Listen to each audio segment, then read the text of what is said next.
will state on the side of majority. We shall not allow ODM to blackmail, coerce, or threaten. Exercising it directly. Mr. Speaker, this man used to be a very good man before he became the majority leader. Now power has gotten into his head.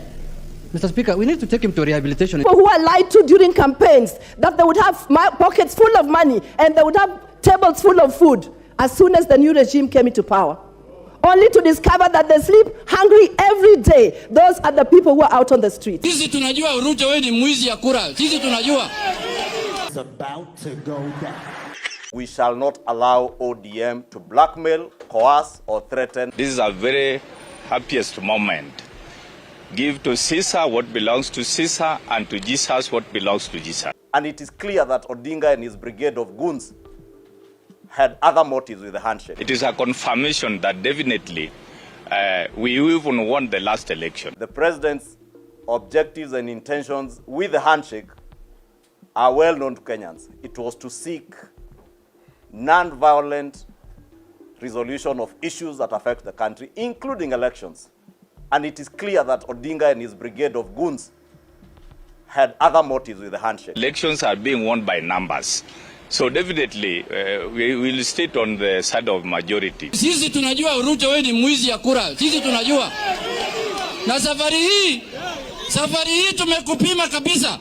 Hakuna pali utapita. Kenyans know that Raila Odinga has never won any election, presidential election. Mr. Speaker, in the long run, what the police said was they had no more tear gas and they had to resort to live bullets. Raila Odinga must learn from McDonald Mariga on how to conduct himself even when he loses. If possible, occupying the offices as immediate as early as now. Watakuja kutulia. Kijaribu kuchoma watu kwa kanisa, hakuna ICC ni hapa ndani ya sela hapa kamiti. Hapa kamiti. Tutaweka hapa kamiti. Madam Speaker. Tumeelewana hapo? Kila mwaka ya uchaguzi na vitisho. Mara natisha hii community. Sisi Mlima Kenya tulikataa na hatuwezi ingia kwa uganga. The first office is the majority office, the chief whip office. Those are the top officers. Others will follow. Last election, sisi watu wa Migori na huko Nyanza aliita sisi militia. Mnakumbuka? Ati militia ingine hapa watutadili na hawa. Mr. Speaker, what happened to rubber bullets? Why must you go to a demonstration with live bullets if not with the intention to kill? Wakati ya kuchoma watu kwa kanisa imeisha. Safari utashindwa peupe na ukicheza ulete nyokonyoko kabiti mara moja. Article 37 clearly allows every citizen of this country an opportunity to picket and demonstrate if they so wish. Ile mimi siwezi kufanya ni kukubali ati watu wachache ati waniletee ati wanibebe ati nishughulike na mambo yao na mambo ya familia yao. Pana cheza na sisi wewe. Unatisha nani bana? Unatisha nani? Unatisha nani? William Ruto unatisha nani hapa Kenya? Wewe unaweza tisha nani? Mr. Speaker, the only people who are armed in these demonstrations are the police. Unatisha nani hapa Kenya bana? Ruto unatisha nani bana? The demonstrations were not just worried about money. The demonstrations are about people. People who sleep hungry days on end. People who are lied to during campaigns, that they would have pockets full of money and they would have tables full of food as soon as the new regime came into power. Only to discover that they sleep hungry every day. Those are the people who are out on the streets. It is very dangerous to govern a country through subsidiary legislation. Why are we going to run to another country? Is there another country that we have beside this country? So let us debate this issue soberly. I agree with you, but there are even people who have suffered, besides even dying, there are people who suffered injuries. William Mayange, who was killed in Maseno. Mr. Speaker, even as we speak in this house, there is a family that is grieving, and you can never recover a lost child. I hear people asking by who. I don't know what is reaching you. I say there are people who are being mobilized to attempt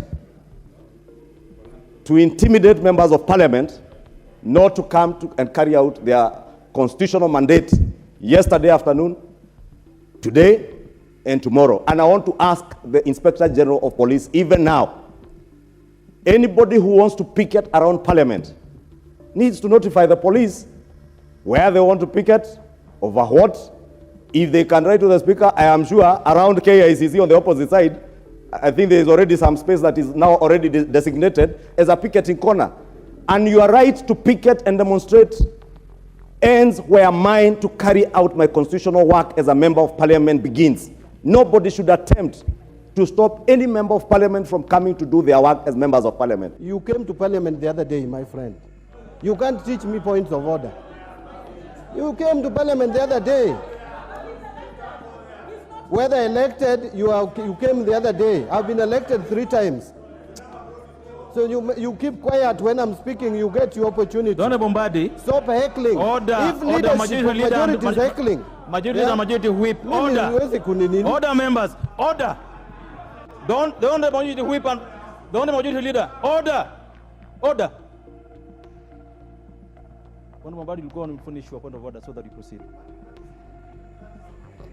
I want to say that Article 1 of the Constitution of Kenya says all sovereign power belongs to the people of Kenya and shall be exercised only in accordance with the Constitution.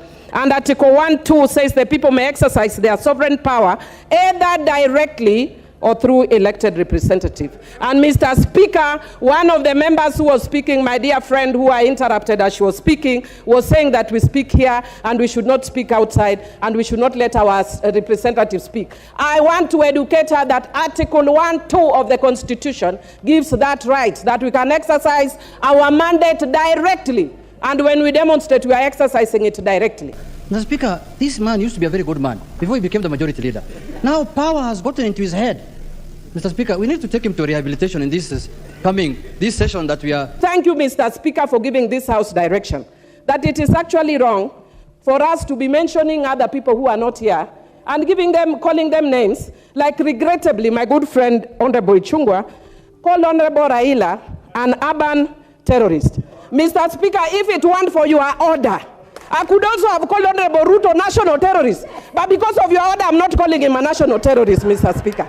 And finally, Mr. Speaker, I want to say that my good friend Honorable Ichungwa must tell us whether he's also of the LGBTQ community because of his preoccupation with Uhuru Muigai Kenyatta. That guy is a man, bwana. Don't be too preoccupied with Honorable Uhuru Muigai Kenyatta. Order. I'm a woman, bwana. Hey, nikitukani wewe. Honorable Millie Odhiambo. But Honorable Speaker, we cannot use the floor of this House to whip up emotions. And it is a fact. We cannot be having tyranny in the House. We can also have tyranny outside the House. The relevance of what the Member of Parliament is speaking about is not relevant to the bill that we're discussing here. What he's doing is taking an opportunity to use this floor to beat drums of war in this country. We are at a very bad moment at this time, and we cannot allow that to happen on this floor, on the floor of this House, Mr. Speaker. Mr. Speaker, you know I don't like responding to fools. Order. The Bible says in the Can you withdraw that? There are no fools in this House. In the book of Proverbs 26, the Bible says, Mr. Speaker, that never respond to a fool because the... Order, Babu Owino. Order, Babu Owino. In this House, order, members. Whether a member represents fishermen from the shores of the lake or the sea, whether a member represents herdsmen, whether a member is a professor, you are all honorable members of this House. And there are no fools in this House. And I want to warn you, Babu Owino, respect begets respect. Respect your colleagues, they will respect you. There are no fools here. Can you withdraw and apologize? Mr. Speaker, a fool is somebody who does not understand something. Order. If I think that somebody is a fool, why should... Order, Babu Owino.